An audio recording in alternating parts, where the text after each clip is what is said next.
Thanks everyone for coming to this demo. So I'm going to present real quick what I've been doing these 3 months. I basically made this application, this House of Design Android application. I can show you later, it's just small, it's an icon. So you tap on it and then you go to this first page that has some features. The first one and the simplest one is just you click on it and then you go to the website, not very hard. It's about us, part of the app. The second part is system information. That's where the augmented reality comes. If you tap on it, then it tells you look for the target images, and it means the stickers on the system. So use this camera, and then you go and find this, and it detects. When it detects, you see, it tells you target image called House of Design sticker 1 is detected of system Yumi, I called it. And then you see some virtual objects, which are those 2 sensors. I can turn and I can show you guys too.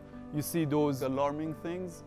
Those are the parts of the system that you can get information from. The next step, you can tap on this system, or you can click on this icon here. It tells you that there are 2 sensors in the system.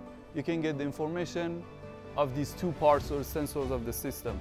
So what you do, you just tap on it, and then you go to the details. When you go to the details, you can see the 3D model of the sensor, for example, or that M drive.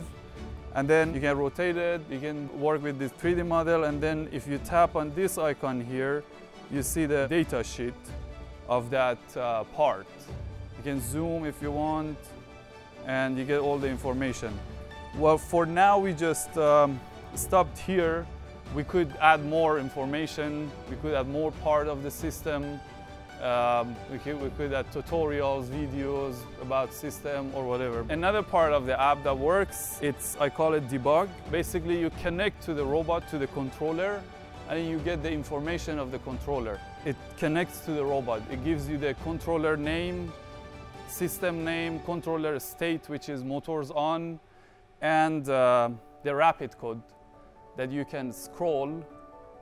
And you see here, I see 2 tasks, robot right and left, and then you can see the modules in each task.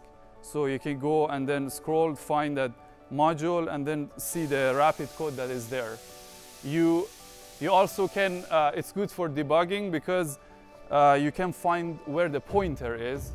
If the system runs and stops somewhere, for some reason you get error, that pointer shows which line it stopped. So you can have this pointer here too. You say just pointer on, and it shows you, for example, 296 is the number of the line that the program is stopping at now.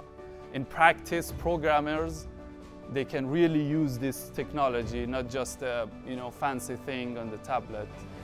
Something that you really can use and is very beneficial to the program. This is the last day I'm here. It was a pleasure. I enjoyed the light working here, and I thank everyone, especially Shane, that let me work in this beautiful environment. Thank you.